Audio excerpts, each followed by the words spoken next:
This here is the Kingdom Armory Mini Rogue.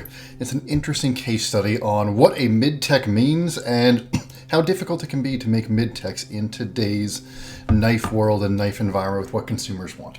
So this knife came out a few years ago and was all but discontinued in, I think, 2023. Might have kept getting made into 2024. 200 of these were made.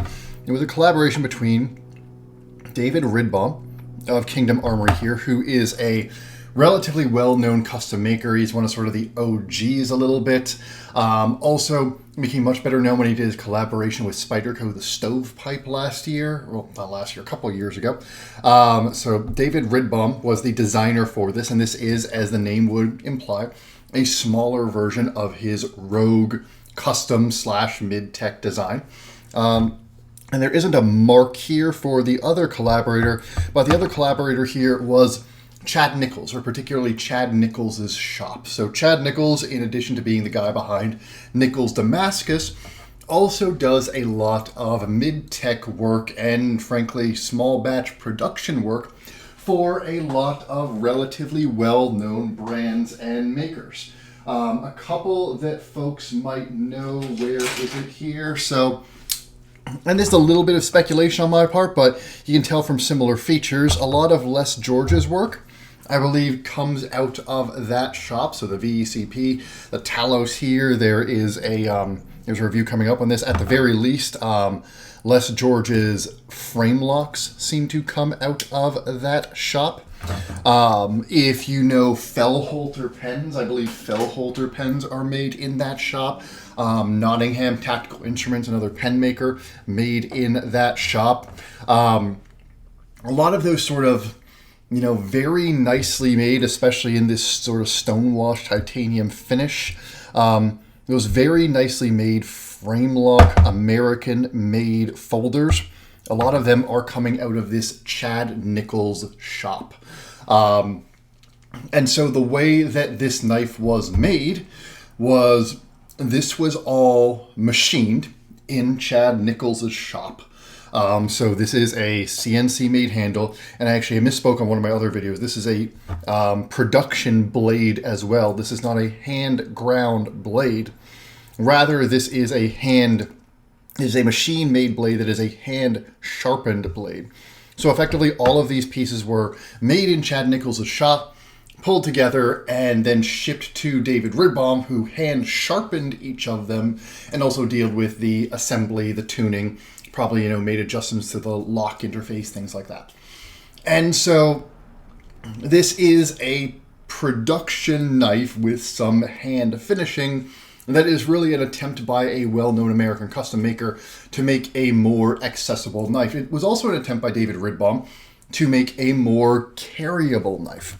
If you've ever handled, whether it's the stovepipe or any of David Ridbaum's customs, his custom knives are very, very cool, but they're not always the most practical. He can work with very thick blade stock. You felt this on the stovepipe. He can work with very thick handle scales. They can be big, they can be heavy, they can be bulky. So this mini Rogue here took the blade length down to 2.75 inches, intentionally to keep it under a 3-inch legal limit. Took the blade stock down to basically 125 thousandths. I think technically it's 128 thousandths.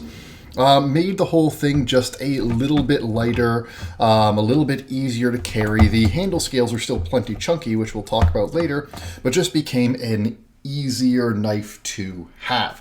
I think I mentioned the price already. The thing was, even with all of those concessions, this was a $485 knife for the 200 which were made, which you could get either with an orange G10 inlay or black or OD green G10.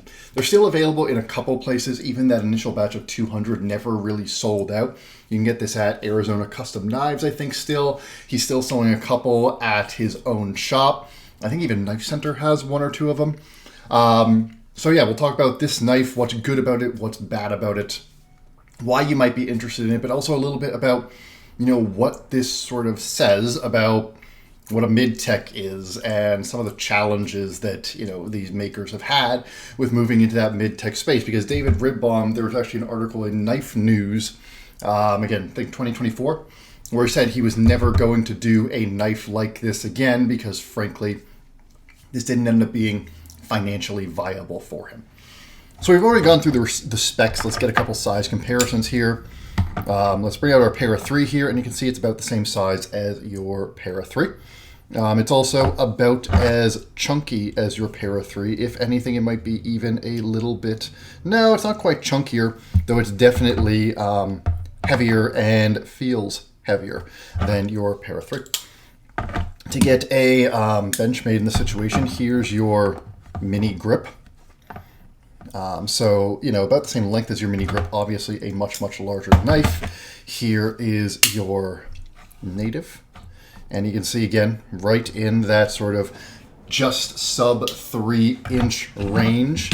Obviously, your PM2 is going to be a much larger knife. And then to get... to get one more, do I have? No, I don't have any of my bug outs available right now. So that's going to be it for size comparison. So it's a chunky little knife. And in particular, when you look at it this way, it is very thick in the scales. And then we'll talk about this clip as well. It's a little bruiser. Kind of feels like a bit of a throwback to the era that Red Bomb was most popular, which was during that era where overbuilt folders were very popular. Now, this blade here is, Red Bomb likes to do a lot of stuff with swedges and things like that. You ignore the top of this here, close it up, and this is a pretty typical sheep's foot blade. You got a nice low edge here. What's very cool is that edge sweeps all the way below the bottom of the handle. Nice belly all the way down here. Very nice acute tip that actually, because of the way this comes down, is not that bad for piercing. And this just ends up being a very nice utilitarian blade shape. Easy to get down on the table to pull through things for drag cuts. Nice low tip just makes it easy for all of those everyday utility style cuts. Obviously, if you want something like a Skinner, this isn't necessarily going to be your knife. You'd want something with a higher tip for that. But as an EDC knife, this is pretty solid. The other thing that might be surprising about this knife is you got decent blade stock here. Not thick, not thin. 125 is very average, but you got quite a tall grind, and you got a very good grind here.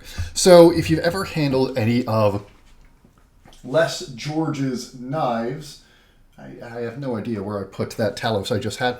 If you've ever handled any of Les George's knives that come out of this factory, you know how good the grinds on Les George's knives are. Even though the stock is moderate thickness, these flat grinds, and you can see it when you look at the plunge here, this is a very aggressive flat grind. And it comes down nice and thin behind the edge.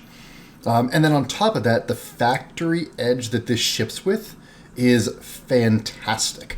This is a very slicey knife for what it is. A thick, chunky knife like this, you might expect that they put a sort of chunky, fat edge on it that is meant to be more of a bruiser knife or even meant to be more of a showpiece and not that much of a user.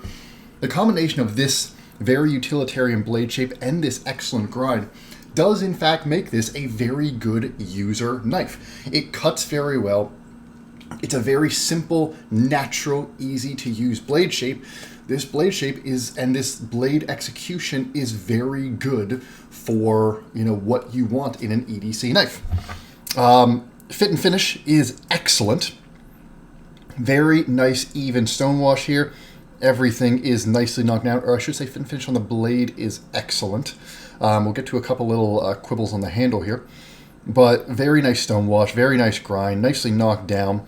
The action is super duper smooth. If you've ever handled a Les George VECP, one of the ones on washers, because this is also on washers, you have very much that same feel. This is very much glass on glass. If you've handled the Swish Buoy, if you've handled the Spyderco Swayback, I think those will probably be the best reference points for a lot of people, in the sense that you have that very controlled washer action, but very, very smooth, very, very even. Just very well executed in general. Centering is spot on. All of those sort of how well is this knife put together They just nail it. Chad Nichols' factory does a really, really good job with this stuff, and Chad Nichols has been doing it for a very, very long time, so that's not surprising. Now we get back to the handle. This is a very simple handle design. This is slab-sided with a G10 overlay here. A little bit of peel ply texture on that overlay, just screwed right in.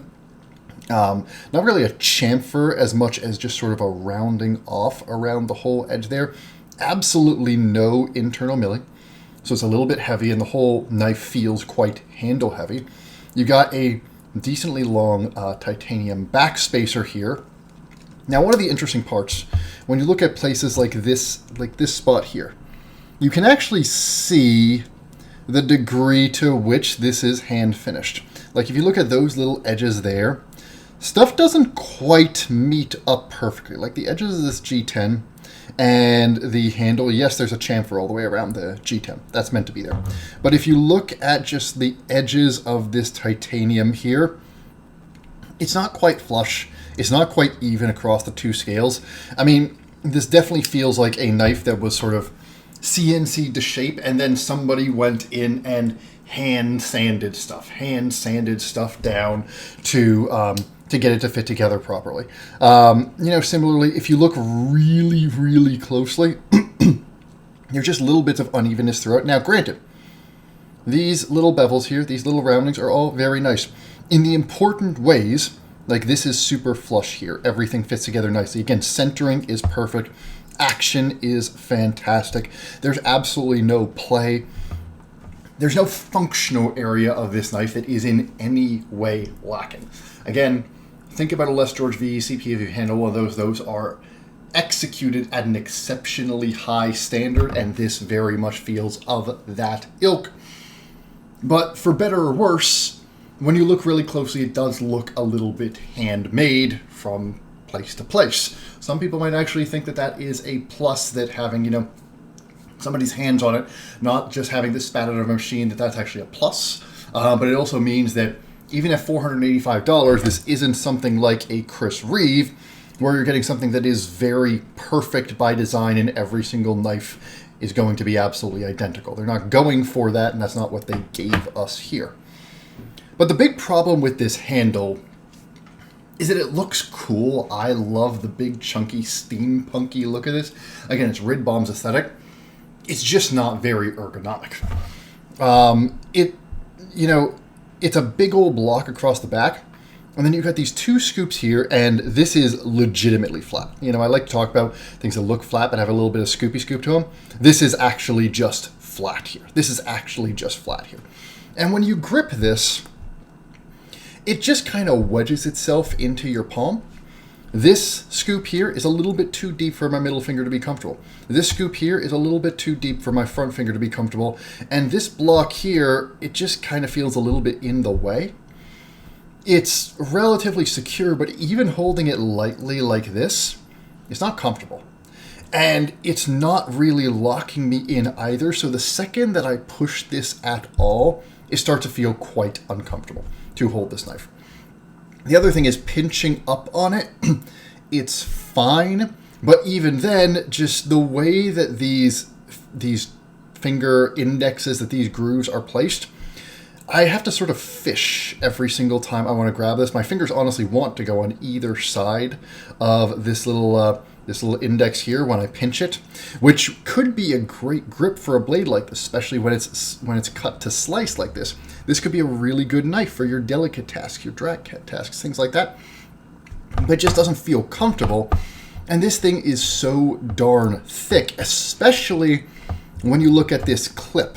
When you look at the whole thickness of the knife, including the clip, I mean, you're looking at a knife that is significantly thicker when you include the clip than your PM2, or at least it certainly feels thicker. I guess significantly is too strong a term. But with this giant fat clip sticking out the whole way, it just, in the hand, it feels like a lot. And in the pocket, it feels like a lot. In the pocket, this feels like a bit of a boat anchor. It's a very dense knife. It's not that heavy. It's probably like 4.75 ounces, something like that. I forgot to look up the weight. But because it's such a small knife, it feels very dense. It will swing around in your pocket. And so, because of those kind of mediocre ergonomics, and because it's chunky, and you've got a blade that wants to be very precise and slicey, but then a handle that wants to just be big and brutish, and honestly feels like it's more form than function, this ends up being a knife that is cool to carry around. It's got the great action, it's got that great look, it's unique looking, unique feeling, but every single time I carried it, I wished that I was carrying a different knife as soon as I had to use it. Because there are so many good practical options in this just barely sub 3-inch range, even for tanky little knives like this, that fit into that size range, that just feel like they do the job of being a tool better. And one that I think is going to resonate with a lot of people is this guy right here. Now, this is obviously your McNeese PM Mac 2. This is in the 3.5-inch version. These knives are about the same price. These knives have similar blade stock, similar overall, materials, all that. Obviously, this one is on bearings versus this one is on washers, both made in America. I've got a review coming up for the PM Mac 2. It's not my favorite knife. Certainly, I don't love it as much as a lot of people love it, but it's still much more practical, particularly from an ergonomic perspective, than this Mini Rogue is for about the same price. A big part of that is it's just less chunky. It's just less chunky, particularly in the handle. It's lighter because of the way that they mill out these internal pockets, and the ergonomics are far superior. I actually like the blade on the Mini Rogue quite a bit better than the blade on the PM Mac 2. The blade is the reason that I don't love the PM Mac 2. So if you could take something like this blade and put it on the handle of the PM Mac 2, that would be a fantastic knife for me. This is a really, really good blade, but I just don't love the handle that it's attached to. And so, as a result, this becomes a knife that is hard to recommend. And the problem with it being hard to recommend, especially at a price point of $485, which is north of Chris Reeve, that is around or north of Les George, that is around or north of McNeese, you're talking very much in, even for American-made manufacturing, you're talking moving into that upper tier. Not like Medford or Koenig prices, but up there. The fact that David Ridbaum felt the need to effectively discontinue this knife and discontinue this whole project. Before this, he had been doing true mid-tech versions of his Rogue, his Rook, things like that. I had even owned some of those, which were bigger, chunkier knives, but they were true mid-techs in the sense that the blades were hand-ground and the handles were machine-made. Those things were giant chunks. They were also $700-800 retail. Those were not financially viable for him with how much time it took to make them. This was not financially viable for him and for Nichols when everybody was making their piece. Even at $485, the fact was, from some combination of the design, and, this is a bit of a dated design. Some people really like this. I'm a big fan of Ridbaum's work, but it is certainly out of step with the current times of where a lot of designs are. And the fact that he could only offer it at that very high price point, it does show how tough it is to make high-quality knives at small batch scale in America.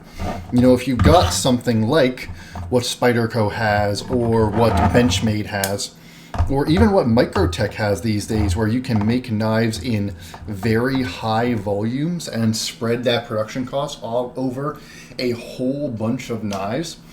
Obviously, you can make knives that are in the even sub $200 range, and certainly in the low 200s.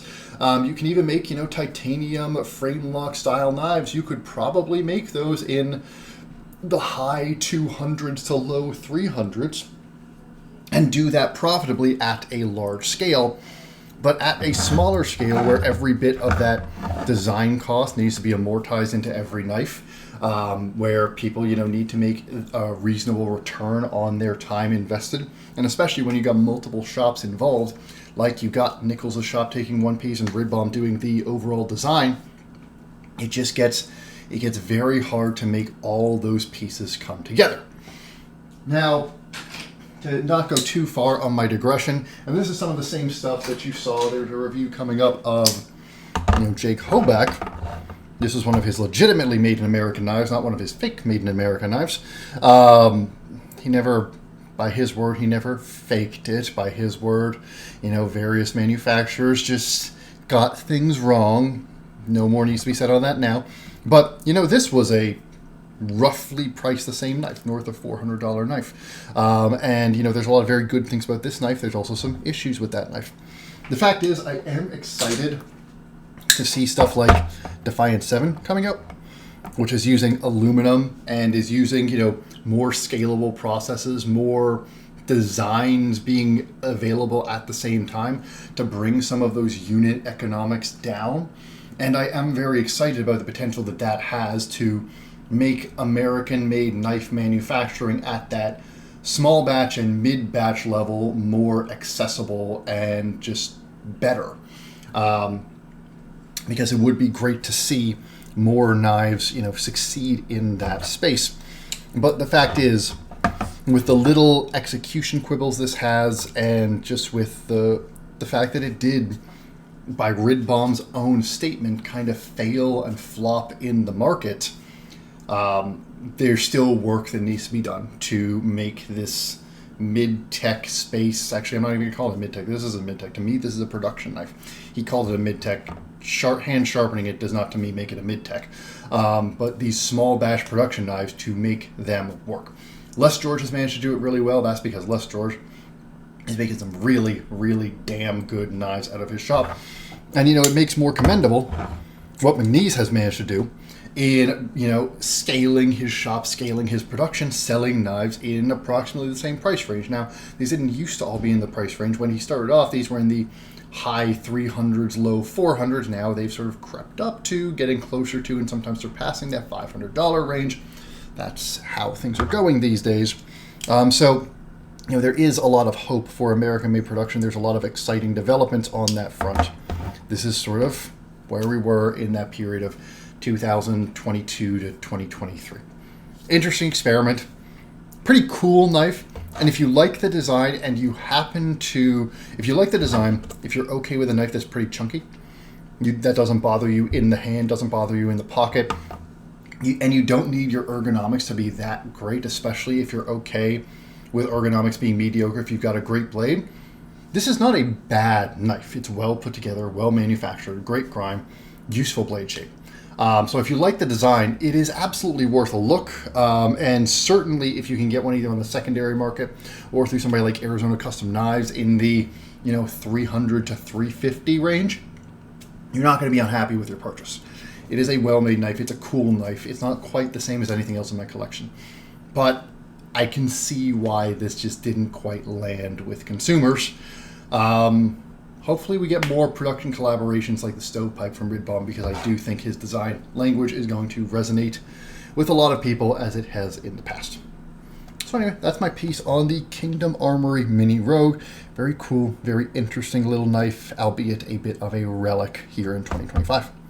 Let me know what you think. Let me know what you think about Ridbaum, about this knife, any other knives like it, any other knives you want me to review, or just any thoughts on, this review and this knife. Until the next one, this has been Clark the Knife. Later.